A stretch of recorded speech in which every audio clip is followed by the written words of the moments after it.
seres de luz, em busca da sua caminhada plena. Terapias que fazem compreender, vivenciar, neutralizar e conectar-se à essência. Prana Energia Vital.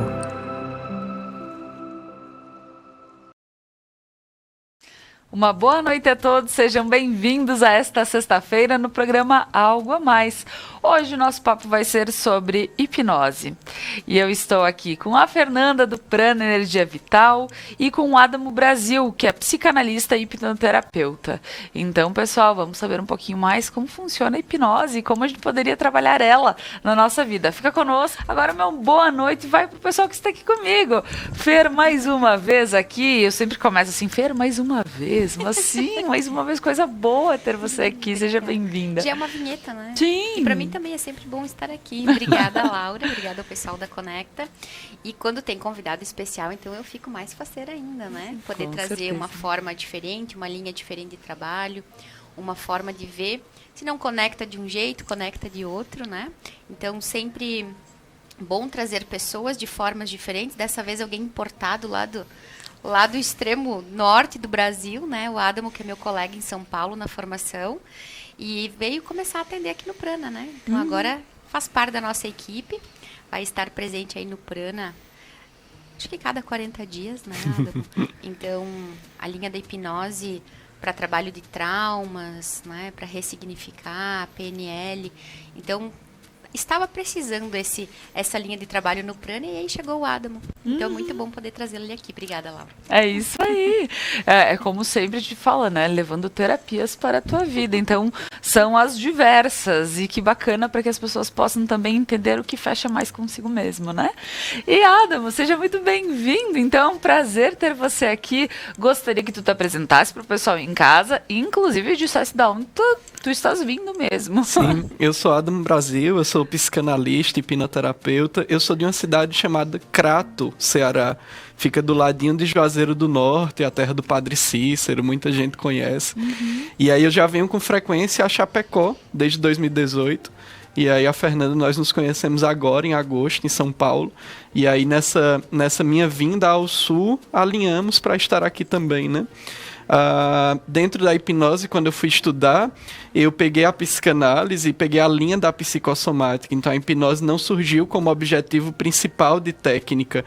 A hipnose ela surgiu como uma forma de manejar a mente inconsciente, as nossas emoções, nessa relação de saúde e doença. Então, para mim é uma alegria poder falar sobre hipnose, poder compartilhar um pouco sobre hipnose e também atender, ministrar cursos, né? Para mim é super leve fazer isso.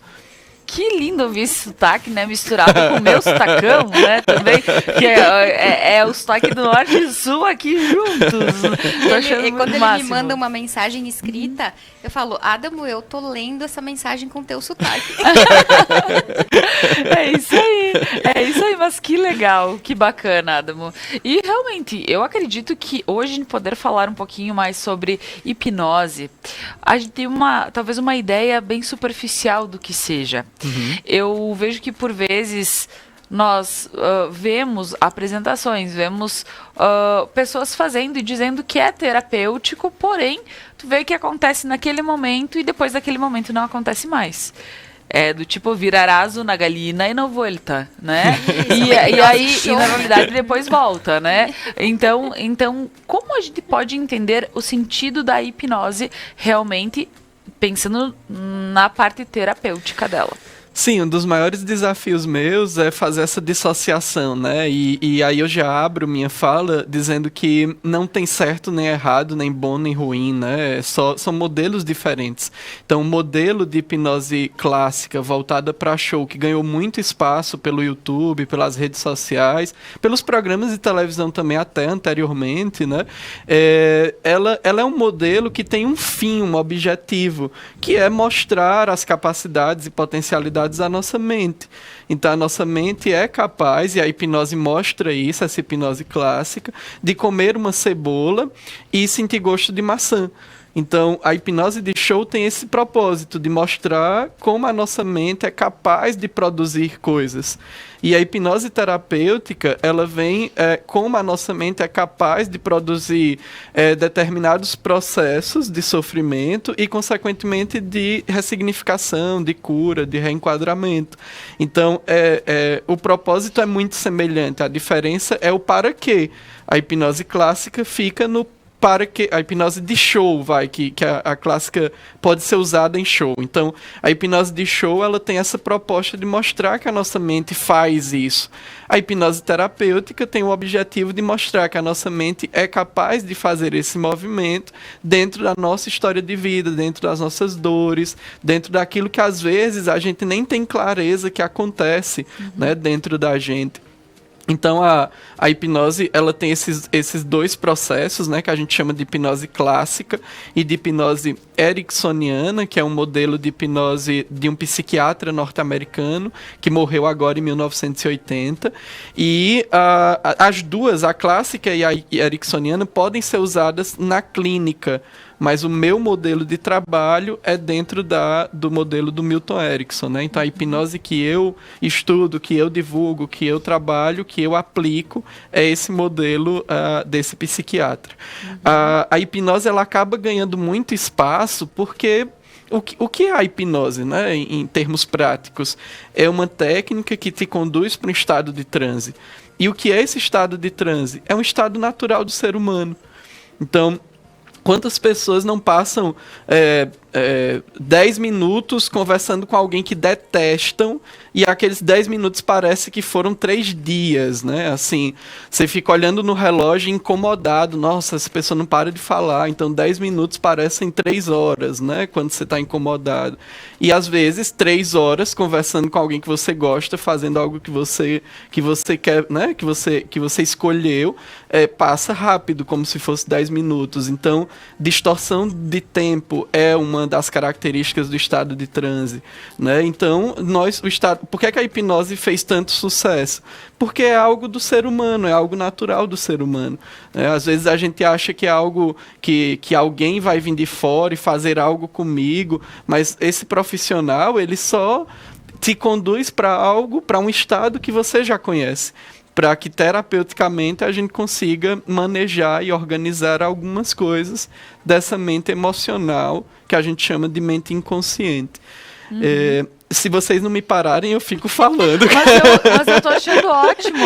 Inclusive, eu estou hipnotizada. Então, não sei se vocês dois fizeram assim ao mesmo tempo. Então, são sinais de que a gente tá, né, conseguindo prender a atenção. É isso mesmo. E quando tu falas na questão de hipnose clássica, que pode ser utilizada para um show e tudo mais, a questão, e agora eu vou falar de algo que é superficial, mas é para entender depois algo mais profundo.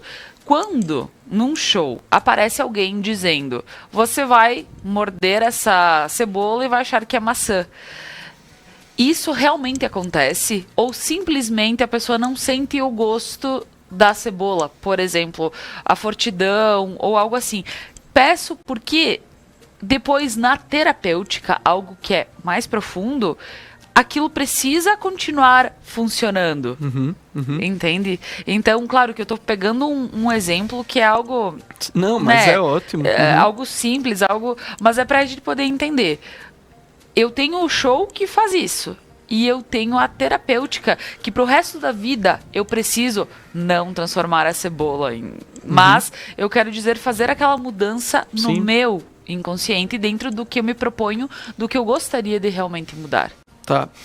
Antes de organizar essa tua pergunta, eu quero só fazer uma pontuação sobre essa história de mente inconsciente, porque às vezes também as pessoas têm medo de irem para a hipnose e ficarem inconscientes, né? Isso também é uma coisa é um dos mitos da hipnose, né? A sessão inteira você vai ficar consciente, atento, você vai saber o que está acontecendo. Então, não vai dormir. Isso, aham. Tá. Às vezes acontecem amnésias, mas são ou naturais ou quando o profissional sugere.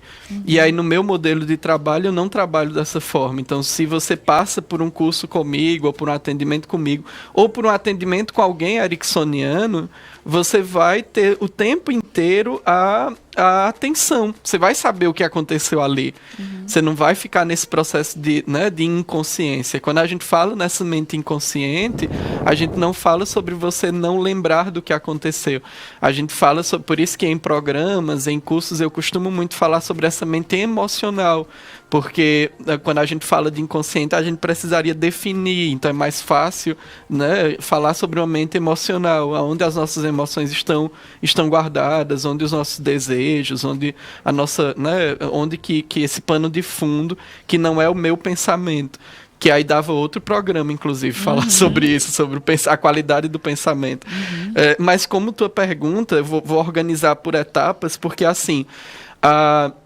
Lá vou eu entregar aos colegas que fazem hipnose de show, né? Mas é o jeito para explicar. Claro. Existem níveis de estado de transe. A hipnose clássica, ela não consegue atingir todas as pessoas.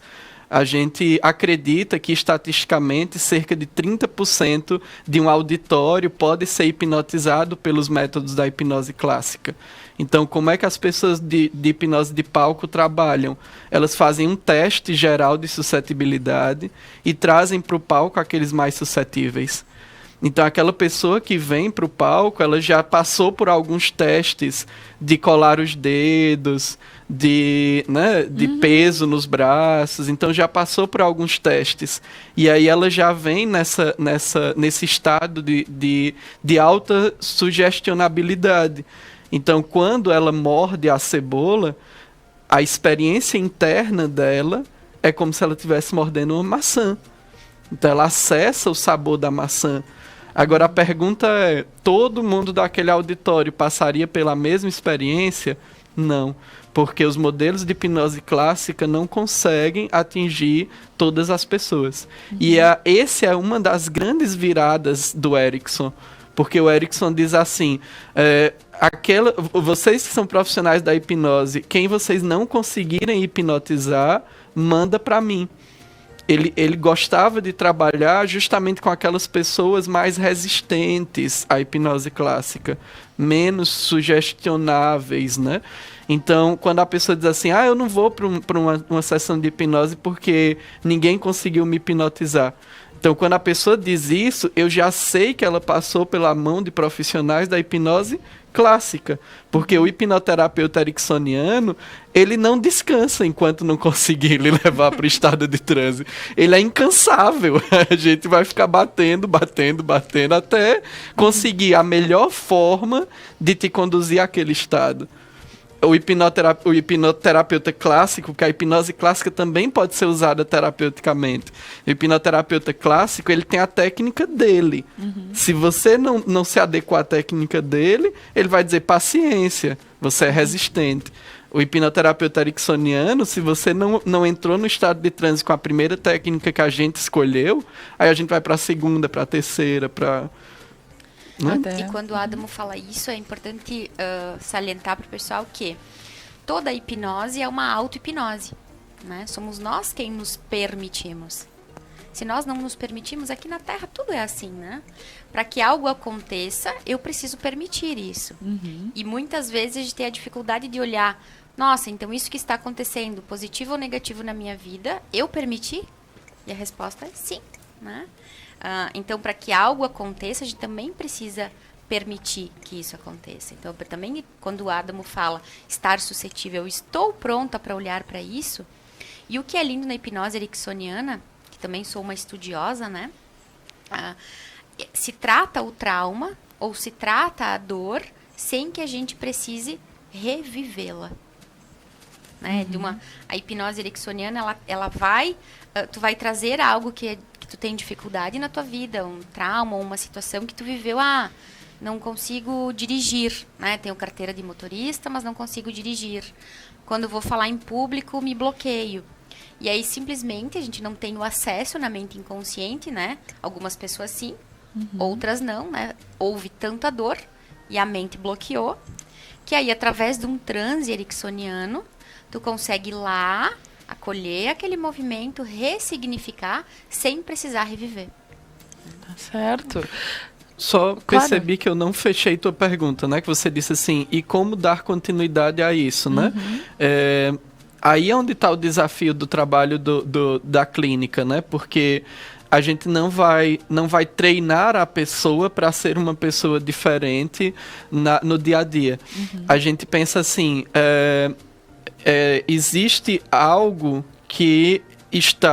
existe algo nessa mente emocional gerando esse comportamento que te incomoda. Se a gente convencer essa mente emocional que essa mensagem é desnecessária, o teu comportamento vai mudar naturalmente. Então a gente não trabalha para te treinar em cima de um novo comportamento. A gente trabalha nessa mensagem da mente emocional, da mente inconsciente. Então essa mensagem ela passa a ser desnecessária e aí você muda o teu comportamento naturalmente. Essa é a ideia, né? Falando assim é lindo. O desafio é fazer isso terapeuticamente, né? Sim. Encontrar o prego. O Erickson, ele dizia assim, né? Que se eu quero pendurar um quadro na parede, eu não preciso botar 30 pregos. Eu preciso encontrar a forma certa, o lugar certo, para colocar um único prego. Tá certo. Então, essa é a técnica da hipnose. É a gente descobrir qual é o prego que tem que martelar para botar o quadro da nova forma de lidar com aquilo que está incomodando a pessoa. Tá certo. Olha só, gente, vamos entender mais sobre isso, porque temos todo o programa pela frente. Porém, agora nós vamos para um breve intervalo comercial e a seguir nós retornamos para falar mais sobre hipnose. Voltamos com o programa Algo a Mais desta noite, hoje falando sobre hipnose, um tema trazido pela Casa Prana. A Fer está aqui para acompanhar todo esse papo bacana, porque, Fer, esse entendimento sobre várias questões que vocês trazem, como eles casam, a gente sempre fala que tudo tem a ver, né? Tá tudo interligado. Então, agradecendo a Fer que trouxe o Adamo Brasil aqui para que pudesse falar um pouquinho sobre toda essa questão de hipnose. A gente também ter esse entendimento de que nem tudo é show. Tem a parte terapêutica disso. E, Fer, é algo pode interessante, Laura, quando a gente pensa assim, ó, hipnose. Né? Estamos o tempo todo num estado hipnótico. Quando a gente está olhando para o celular, né? O celular ele nos hipnotiza. Está acontecendo algo ao nosso redor, né? E a gente está ali. Aí alguém fala, quê? Porque tu não estava naquele processo, tu não estava nesse cenário, tu estava dentro do celular. Então, a gente entender que sim, o celular vai nos hipnotizar. Entretanto, o transe é o que a gente está assistindo no celular. Né? Então, a TV me hipnotiza, mas a imagem que está passando, o filme, a notícia, é o que está sendo processado no meu inconsciente, no meu subconsciente. Então, estamos o tempo todo no estado de hipnose. E agora a gente está conversando, né? Então, eu estou hipnotizada na tua imagem e tu na minha. E aquilo que está acontecendo entre nós é o transe. Então, olhar que a gente pode proporcionar à nossa mente subconsciente um transe que vai nos trazer alívio, vai nos trazer qualidade de vida, que de alguma forma a gente vai poder ressignificar, assim como mordi a cebola, né? E sentir o gosto da maçã, eu posso muito bem, que é a especialidade do Adamo, né, no tratamento da dor, eu posso muito bem ressignificar o meu cérebro para entender o meu inconsciente e reprogramar aquilo de uma forma diferente, trazendo alívio e qualidade de vida, né? Muito bacana quando tu coloca, Fer, sobre que a todo momento nós estamos hipnotizados. E a hora que ela falou, eu estou te ouvindo, estou prestando atenção em ti, tu estás prestando atenção em mim. E quantas vezes pode acontecer de a pessoa estar prestando atenção em alguém, mas na realidade a cabeça está em outro lugar? Ou quando a gente para e fica olhando um ponto fixo e parece que a gente tenta desviar aquele ponto e a gente não consegue desviar. Porque, então, esses momentos podem ser considerados uma certa hipnose dentro, por exemplo, eu comecei a lembrar de tal situação e eu fixei aquele ponto e não consigo sair do ponto. Eu não sei se já aconteceu com vocês até tentam olhar para o lado, mas voltam para lá. Fala que tá vidrado, né? Isso. Sim, isso é o estado hipnótico, né? Que é um estado hipnótico poderosíssimo. Você deita para dormir de noite, seus pensamentos ficam agitados e você fica dizendo a você mesmo: eu só tenho tantas horas de sono, eu tenho que dormir agora. E não vai funcionar, você não vai dormir com esse comando. Mas é um estado hipnótico que você não consegue sair daquele funcionamento, né? Você fica repetindo aquilo. Então, existem modelos, inclusive, de hipnose aplicada a distúrbios de sono, que trabalham justamente com a desconstrução de alguns desses pensamentos, né? Porque eles ficam repetindo ali como estado de transe mesmo, né? Bacana. E agora também trazendo o assunto de que nos comerciais aqui a gente conversando e tudo mais, trocando umas firulinhas, e aí foi falado sobre que o teu primeiro estudo, quando tu começaste a fazer, era o teu mestrado, era farmacêutico, era na fármaco, né? E aí tu via a questão da dor nas pessoas. E aí isso, só para que tu possa explicar um pouquinho para as pessoas como também tu trabalha com essa questão terapêutica que foge completamente da linha show. Eu já estudava psicanálise e hipnose, mas decidi fazer um mestrado. E a tendência, quando a gente vai fazer mestrado, é a gente procurar a nossa área de afinidade, né, de atuação. E eu preferi ir para um programa de mestrado em que eu estudasse com pessoas que, inclusive, nem acreditavam em hipnose, que nem acreditavam em terapia, porque eu queria absorver o modelo de trabalho e de estudo deles. O que é que eles faziam tecnicamente. Então, na época, eu tive duas possibilidades, né? Um de neurociências na Federal da Paraíba e um em etnobiologia na Federal do Pernambuco. E aí eu fui para a etnobiologia, que é conhecimento tradicional sobre a vida. E aí eu fui para a etnobiologia e a minha professora orientadora era uma farmacologista e a gente fez, inclusive, protocolos e modelos de pesquisa em dor. Então, nós fomos para a minha pesquisa de mestrado, rapidamente falando, eu fui para uma comunidade quilombola e eu pesquisei junto com o pessoal lá o que é que eles faziam na comunidade quando existia dor. E eles faziam chás. E aí eu peguei essas plantas, fiz modelos de estatística, levei para um laboratório para testar com modelos de dor em camundongo. E aí minha dissertação, né, meus artigos foram em cima disso, desses resultados. Então eu passei ali 2 anos na Federal, na Federal e na URCA, né, que é a Universidade Regional do Cariri, que é onde eu resido, fazendo essas pesquisas e publicando nessa área. E aí, quando eu terminei o mestrado, eu tinha ali uma bagagem de como que fisiologicamente a dor funcionava. E aí eu peguei o que eu já estudava de hipnose e de psicanálise e mesclei. Então, como é que a gente consegue, né, fazer esses modelos de dor serem aliviados ou ressignificados a partir das experiências de hipnose e dos nossos estados mentais? Porque até mesmo colocaste que quando as pessoas acabam chegando a uma fase onde não tem muito... fase terminal, né? E as pessoas, elas estão com muita dor. E tu já fizeste esse trabalho, então, em hospitais onde pode auxiliar pessoas nessa... Então, isso, na realidade, a dor também é algo que a gente pode mexer, porque é da nossa cabeça. Como o pessoal fala, o frio é psicológico, né? Que aqui no Sul... é frio, então a gente brinca, né? O frio é psicológico, mas a dor, ela tem muito a ver com o nosso sentir, além de ser só do físico. Sim, na verdade, se esse programa, eu acredito que o público que assiste, ele já tem muita abertura para esses tipos de terapia. Mas se de repente alguém está me ouvindo e é alguém mais ligado à questão racional, lógica, técnica, vai concordar comigo, porque inclusive a sociedade de dor, né, do Brasil e do mundo define dor como uma experiência emocional. Então, existe por exemplo, a lesão no nosso cortei aqui minha pele. aqui o que é transmitido da informação a gente não chama de dor, a gente chama de nocicepção. A dor é uma experiência subjetiva. Por isso que o mesmo corte no meu braço e o mesmo corte no teu braço pode ter níveis de dor diferentes.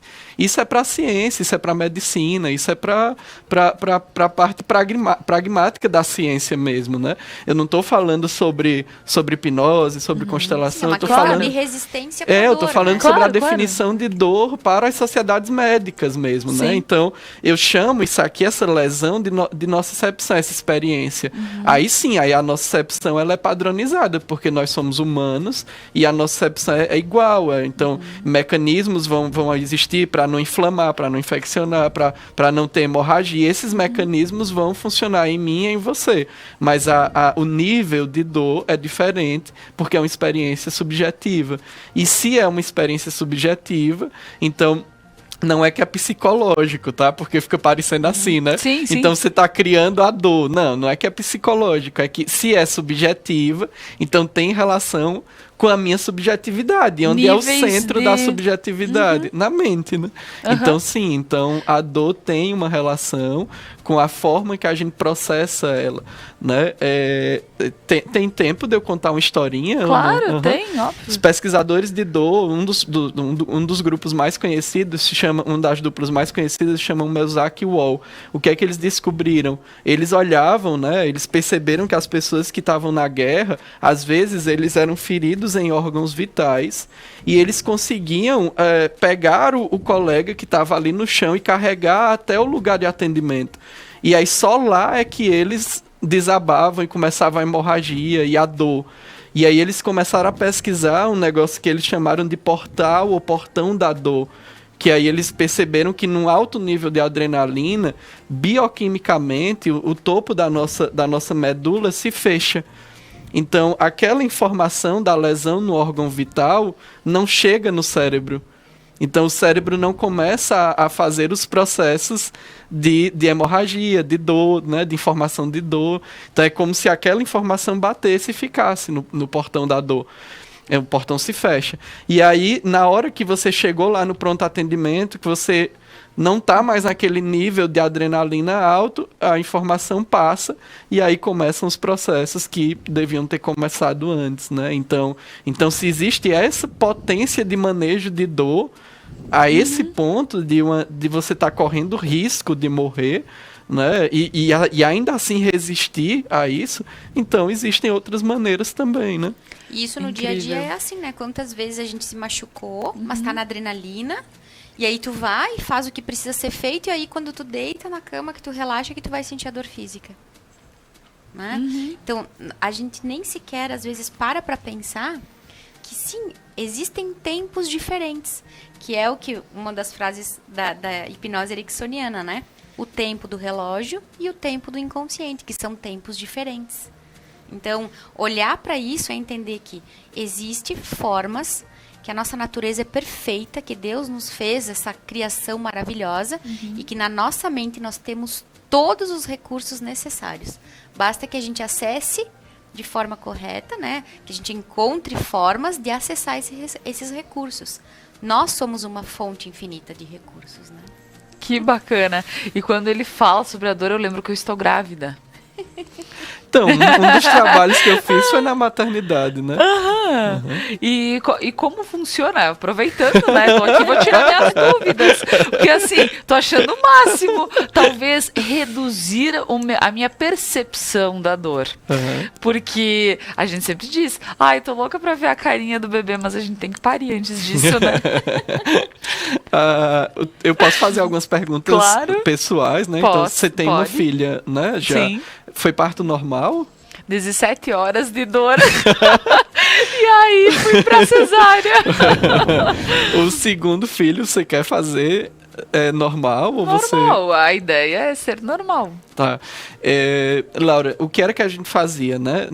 A médica com que eu trabalhava, ela me deixava meio lá no pré-parto e meu trabalho era ou auxiliar o parto normal ou auxiliar para que a pessoa subisse para a cirurgia de uma maneira mais organizada emocionalmente, né? Porque a cirurgia é sempre uma tensão, né? O que é que a gente faz quando a gente trabalha com o parto, né? O que é que eu fazia? A dor, ela é um sinal. O médico, né? Você já passou por isso, então o médico ele vai checando contigo o nível de dor, porque quanto mais próximo do parto está, né, mais as contrações acontecem, maior a dor.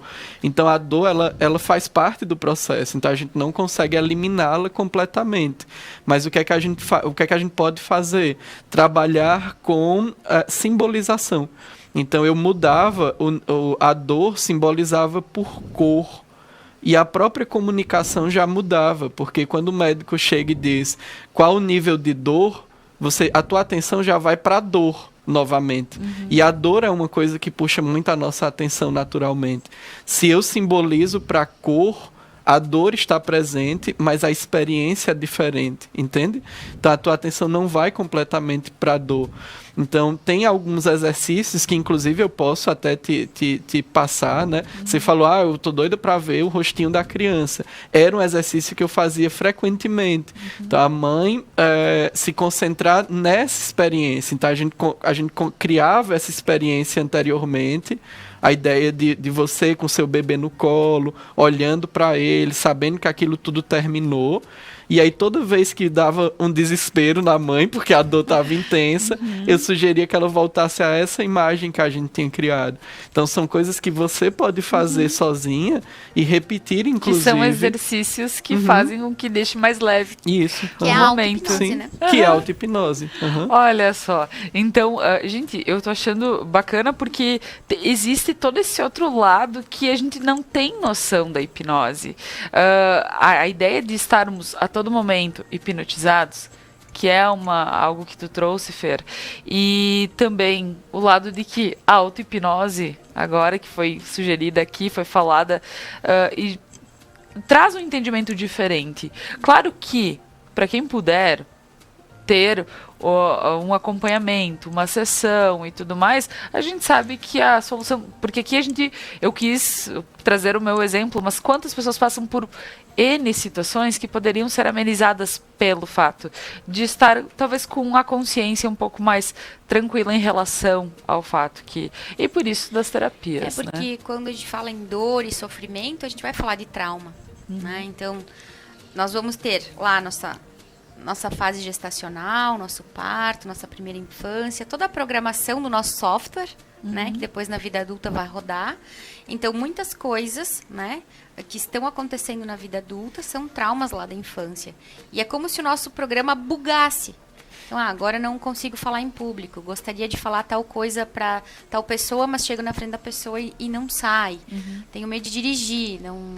Quando eu como, me acontece tal situação. Então, saber que de alguma forma tu tem todos os recursos no teu inconsciente para lidar melhor com isso. Então, procurar uma terapia, seja, né, no prana ou qualquer forma de terapia que fechar com o teu coração, é poder de alguma forma acessar uma vida mais leve, né, uma vida mais tranquila. Com certeza.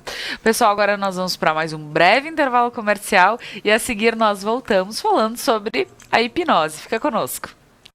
Voltamos com o programa Algo a Mais, hoje falando sobre hipnose. Estamos aqui com a Fer, lá da Casa Prana, Veranópolis, e com o Adamo Brasil, que agora também é um pranet. Então, para quem quiser aproveitar e ter sessões lá na Casa Prana com ele também, que bacana. Olha, é só entrar em contato ali, que aí a gente vai ter... A gente vai deixar a lista, porque quando ele vem para o sul, ele é lá do Ceará, né? Então, quando ele vier para cá, na passada, antes de voltar, ele passa pelo Prana para atender os clientes. Maravilha! Não, e toda essa situação, eu digo que a gente está colocando, aprendendo, vendo toda a questão da hipnose hoje. Nossa, eu tô com outra ideia. A minha ideia da hipnose sempre foi... Claro que a gente já teve programas aqui, já foi falado sobre a hipnose, a questão da terapia, mas eu nunca vi ela por esse lado, literalmente explicada dessa forma. Então, que bacana de poder realmente estar compreendendo, trazer para repensar algumas situações e ver o que faz bem para nós também, né? Porque isso, como tu falou antes, né, Laura? Vai lá, na hora do transe, acaba funcionando, né? E aí depois sai do transe e não funciona mais. Então... Foi isso que o Erickson percebeu, que quando tu entrava de uma forma mais profunda no transe, mais sutil, porque o que que a mente? A mente ela é tão perfeita que ela vai sempre achar uma forma de nos proteger da dor. Sempre. Então, muitas vezes a gente acaba não conseguindo acessar. Eu esqueci, eu não lembro da minha infância. Eu não, a gente não consegue acessar porque, de alguma forma, a nossa mente está nos protegendo daquilo. Então, a forma ericksoniana de trabalho, e claro, o Adamo, né, que se eu estou trazendo é porque realmente encantou meu coração. A forma com que é feita tão sutil, a gente acessa aquilo, ressignifica aquilo, e aí muda o comportamento, sem perceber, de uma forma sutil. Com Então certeza. é muito lindo. Com certeza. E agora, o que eu gostaria de questionar aqui pro Adamo seria a questão da PNL, que é a programação neurolinguística, e qual é a relação dela com o nosso inconsciente e com a hipnose. Eu fui estudar a PNL porque o Milton Erickson, o psiquiatra, né, da hipnose, ele foi modelado pela PNL. Então eu fui para a PNL porque eu disse, bom, se o Bandler e o Grinder, né, que são os criadores da PNL, estudaram o Erickson, então tem algo de ericksoniano ali. Eu tive uma alegria, né, de fazer um dos meus cursos com o Robert Dilts, que é o co-criador da PNL sistêmica, né? A PNL nasceu ali na Universidade de Santa Cruz, na Califórnia, e aí ela veio se desenvolvendo com esses dois, o Bandler e o Grinder, e aí, a partir da década de 90, o Dilts começou essa proposta de PNL sistêmica, né? E aí ele esteve aqui no Brasil algumas vezes, e eu consegui fazer treinamento com ele. A constelação também, eu acabei indo estudar a constelação, porque o Bert Hellinger veio estudar com o Erickson. Então eu disse, bom, se o Bert estudou com o Erickson, algo de ericksoniano tem na constelação, né? E aí quem estuda o Erickson consegue visualizar a mão do Erickson ali, né? Consegue saber o que é que tem do Erickson ali na constelação, consegue saber o que é que tem do Erickson ali na PNL, né? Então, é meio que o meu norte foi o Milton Erickson, e por isso eu fui estudar essas outras abordagens. A PNL, ela tem um pouco de diferença da hipnose porque ela é mais objetiva, as técnicas são mais passo a passo. A PNL ela é muito interessante para as pessoas que se consideram muito racionais, né? Que assim, eu não vou conseguir entrar numa experiência subjetiva de hipnose, né? Uma coisa mais abstrata. Então a PNL ela trabalha muito com passo a passo. E aí a gente, quando eu trabalho com PNL, aqui em Chapecó eu trabalho muito com formação em PNL, a gente trabalha muito com gestores de RH, com comunicadores, né, com palestrantes, com professores, pessoas que querem técnicas práticas para atingir melhor o público, para desbloquear algumas coisas, né? Então a PNL basicamente foi o quê? Eles estudaram mentes brilhantes, né? E perceberam, mapearam como que essas pessoas faziam o que faziam para criar técnicas de repetição dessas genialidades e para ensinar a gente a aplicar um nos outros ou em nós mesmos e atingir esse máximo, né, de potencial em alguma área ou em algo que a gente quer fazer melhor.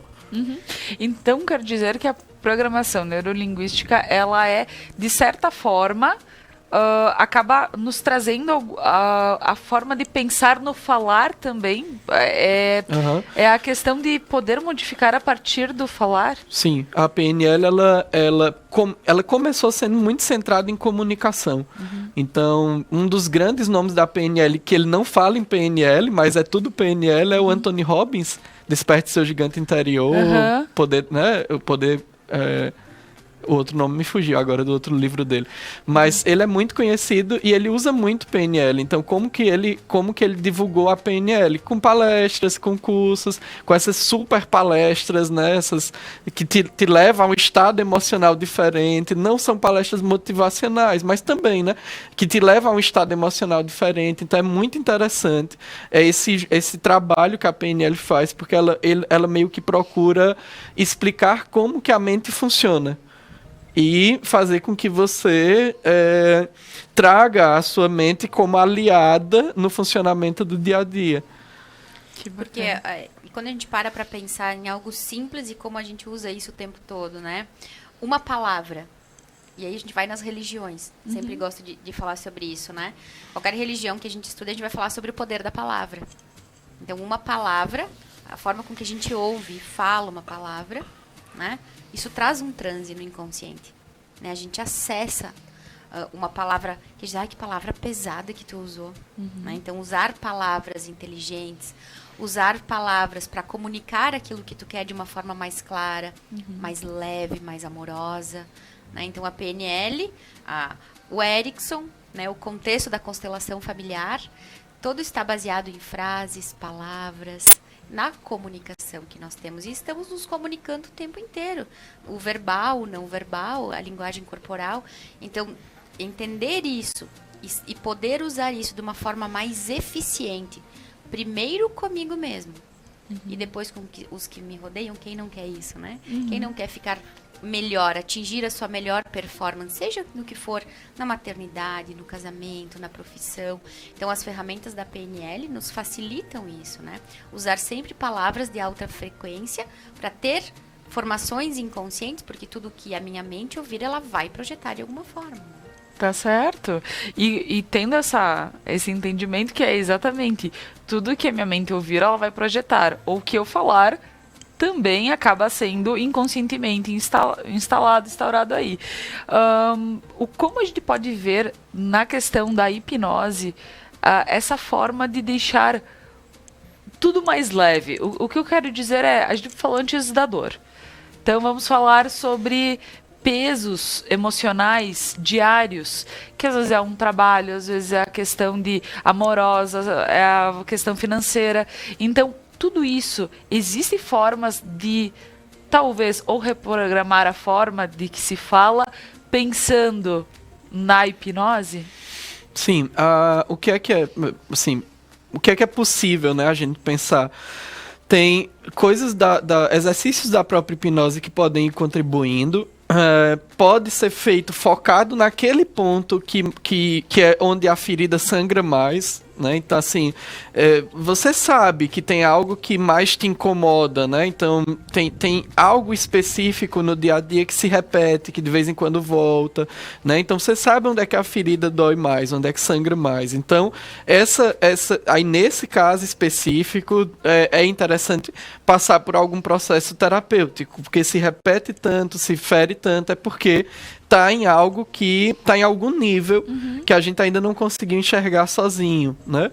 Mas tem coisas do dia a dia que são mais práticas, mais objetivas, que a gente pode ir começando a enxergar de uma outra posição, de um outro lugar, de um lugar de mais consciência mesmo, né? Então, às vezes a gente até brinca que talvez o trabalho que a gente faça com hipnose nem seja hipnotizar as pessoas, seja mais despertá-las, de estar então nesse funcionamento padronizado, programado, né, uma coisa atrás da outra, meio sem pensar. Então é meio como se fosse mais um trabalho de despertar, de tirar desse transe que a gente construiu, né, de como que a gente se relaciona com a família, como que a gente se relaciona com hábitos, né, e meio que a gente vai funcionando isso de maneira programada, meio automática. Então, esse exercício de olhar as coisas de posições diferentes é um exercício interessantíssimo, assim, o que é que mais que eu posso aprender, o que é que eu posso fazer diferente aqui,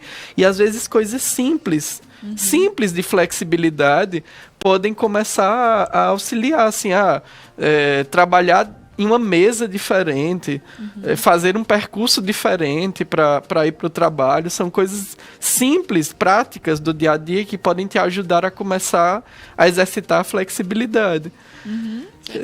Você começou a mexer aí, eu fiquei pensando, será que eu já vou te acompanhar pro parto? Não, né? Tá tudo certo aí, né? Tudo certo.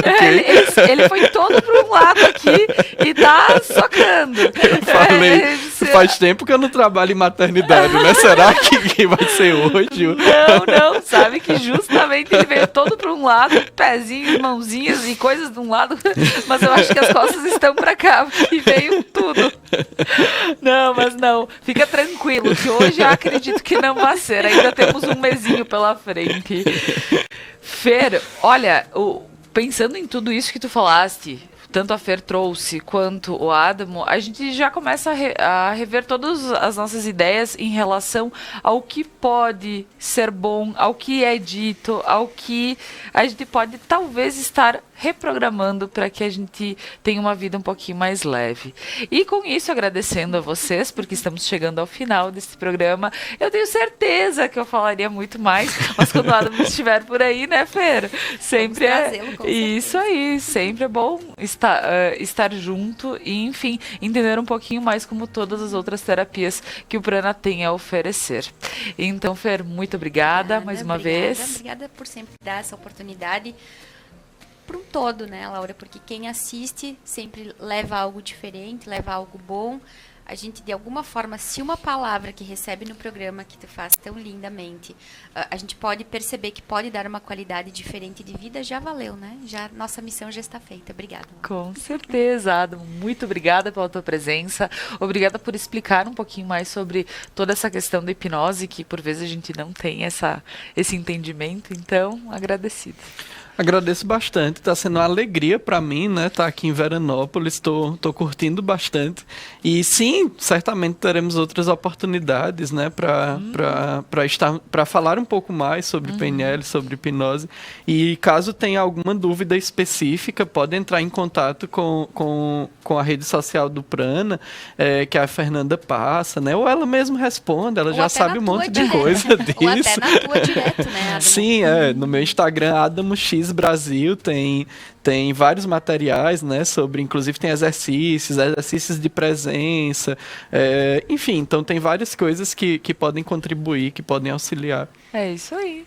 Então, pessoal, agradecendo a quem está aqui comigo, agradeço a você que está em casa, nos acompanhou mais uma vez, convido para que continue na programação da Conecta Mais e até segunda-feira. Abração.